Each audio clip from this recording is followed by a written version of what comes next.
Pag nag-rev po kayo, para pong hinahila ng kadena yung shock, makakatuwa ito. Ayun, so ito yung binayaran natin. Next time may discount pa. Yun, ganda na ng bounce sa humps.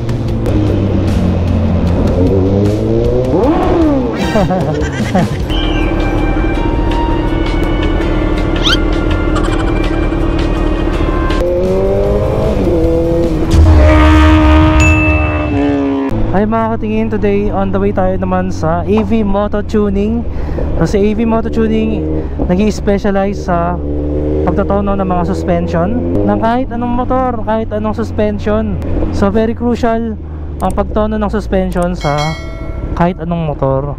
Syempre especially sa motor, dahil 2 wheels lang yan. So mahalaga nakatono ang suspension para sa performance at sa comfort. So dalawa yan, performance and comfort. So kung alin sa dalawa ang pipiliin mo. And ayun na nga, nandito tayo ngayon sa Susano Road, North Caloocan. So taga rito po si AV Moto. Pwede naman i-search AV Moto Tuning Caloocan. And ang napansin ko kasi dito kay 14R, sinabi rin naman sa akin ng previous owner, dahil malubak sa kanila, ginawa niya, nilambutan niya sagad yung preload. So in return, matalbog. Sumasayad ako sa humps na matataas pag nabigla siya. Kasi nga mabigat yung bike, tapos malambot yung preload. Syempre, ang tendency is nagko-compress talaga siya. Tsaka ito, medyo matalbog. Kaya hindi pa natin siya pwedeng gamitin sa Marilaki or Twisties. So pag mabagal lang, maganda yung play niya, sobra. Pero pag matulin na, mabilis yung rebound din niya, tumatalon-talon. So ang ganda naman dito kay 14R, fully adjustable suspension niya, front and rear. So kung fully adjustable suspension mo, syempre mas maraming adjustment ang magagawa para ma-fine tune ng iyong motorcycle based sa performance na gusto mo, di ba? So yung exhaust, naayos na natin, napalitan natin siya ng maingay-ingay from Red Exhaust, shoutout. Ngayon naman, suspension na lang kulang.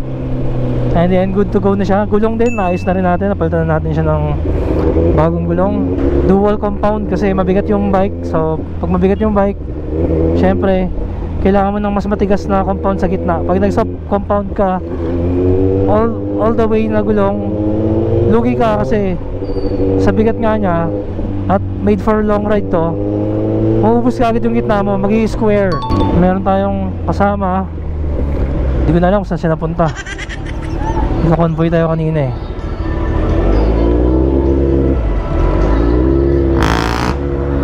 Maganda ng weather, sobrang init. Tsaka maganda yung temperature niya, maganda yung cooling system niya. 91 degrees tayo, mabagal lang takbo natin, no? Trick yung araw.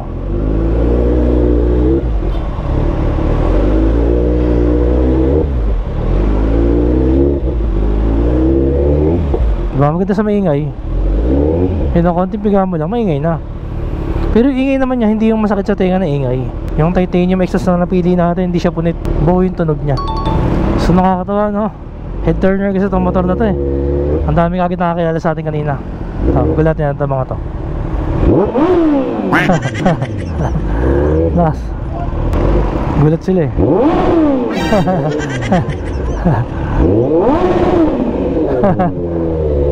Sorry po. Ang dami nag-request eh.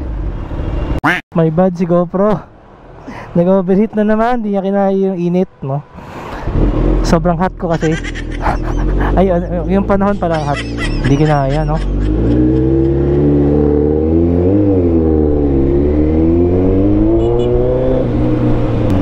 So pagliko dun sa ilang-ilang street, bibilang tayo ng 5 kanto. Ilang kanto na ba to? Ito, isa.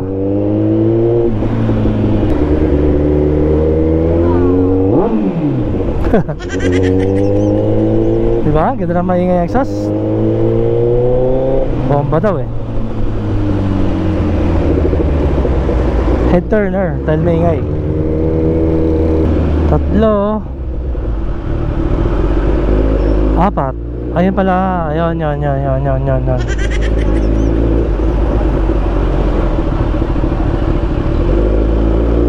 pala. Dito na tayo sa AV Moto Tuning. Haba ng pila. Problema, di ako nakapark.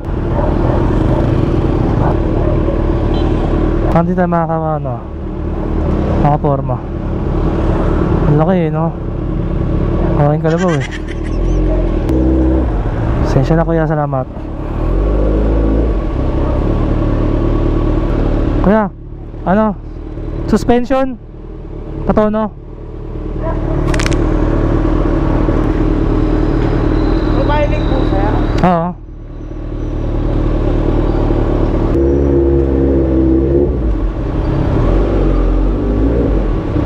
Ano sir, cover lang? Ay, oo, cover lang kuya. Natanggal daw yan eh. Tinakpan eh. Wala dyan sa mga may rebound pa rito.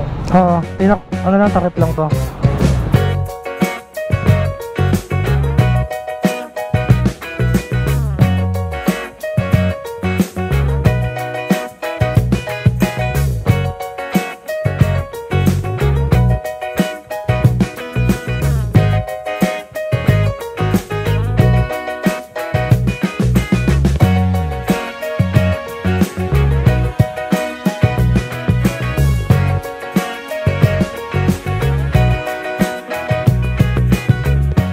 So yun guys, tumaas na yung seat height.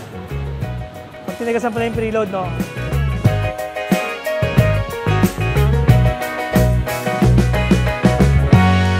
Yung harap. Kapag preno po kayo, pag nabigla nyo yung preno, nauusap po yung harap. Oo. Sa likod naman po, pag nag-rev po kayo, para pong hinahila ng kadena yung shock, nagiging malambot po siya, umaangat po halos yung harap. Oo. Ngayon po, ginawa po namin, hinabol po namin na sobrang tigas yung harap. Ngayon po yung harap nyo po, medyo malambot pa po kahit pa paano. Ang sinagad mo yung preload, sagad sa ng matigas. Tapos yung Dito po likod namin- parang kalate.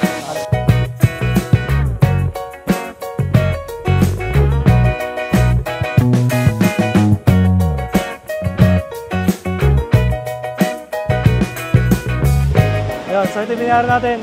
Next time may discount pa. So ganun lang kabilis.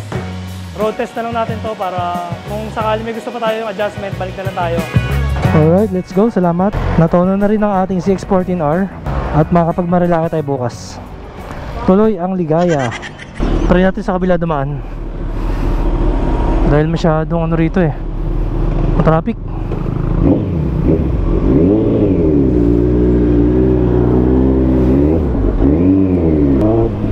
Yun, gumanda na. Ang traffic pa rin. Laki pa naman nito. So yun, feeling ko tumaas yung seat height niya, pero tumaas yun dahil naiwasan na yung pagsag. So pag nilagay mo pala sa pinakamalambot, syempre magdadrop yung suspension, kaya nagiging lowered siya.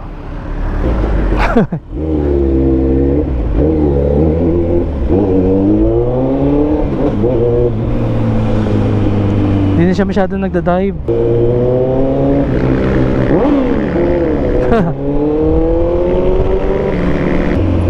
Napakahalimaw eh.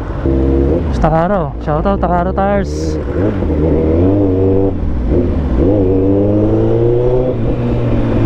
Yan, nalagay ko pa rin siya sa medyo softer side. Mas street biased pa rin kasi more on street naman gagamitin talaga to, more on long ride. Bira naman siya gagamitin sa twisties talaga. Yan. Pero sabi naman ni Albert ng EB Moto Tuning, ibalik ko lang daw if ever na may gusto pa akong adjustments na gagawin, pero syempre tiwala naman ako sa nila. Kailangan matesting muna kasi to sa real world situation sa Marilaki. Na mas may confident na ako bumangking ngayon, no?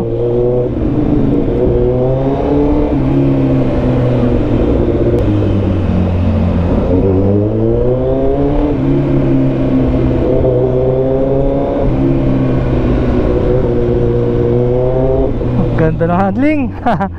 Talaga malaking bagay yung suspension tuning. Tsaka not bad, 1.5 lang yung singil nila. Magkakaroon ka na ng peace of mind. Yung tinaas niya konting-konti lang naman, siguro mga 1/4 inch ganun. Hindi naman sobrang laki ng tinaas. Pero the improvement, ang laki ng improvement dun sa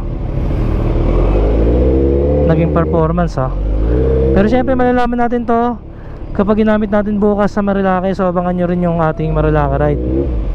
Ngayon may konti tayong matitestingan dito. Dito tayo mag-testing. Yan, ang gusto ko.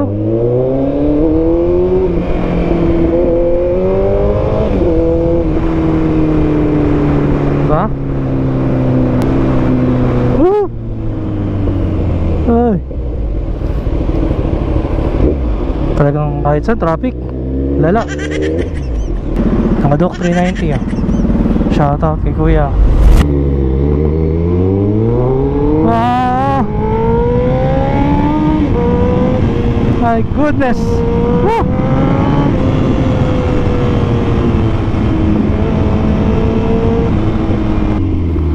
Ibang kaluluwa, literal talaga.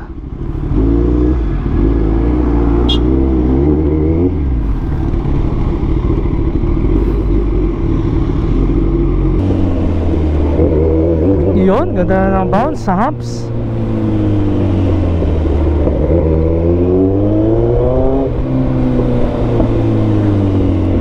Yun, tumatalon-talon na sa humps. Kung sa laki at sa bigat niya, kailangan pag nag-commit ka, yun na yun. Kailangan buo loob mo na pag pinasok mo isang lugar, panindigan mo. Galing tong e-bike ah.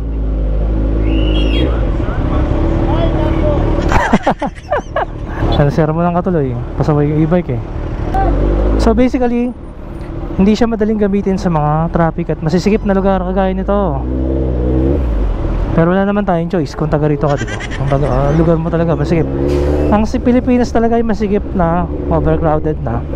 Kaya adjust na lang tayo. Tayo na lang ang kailangan mag-adjust. Kung ano ang pwedeng gawin para rapat, adjust na lang talaga. Kasya pa. Uy, pilang-pina. Pilang-pina. Hindi na kaya.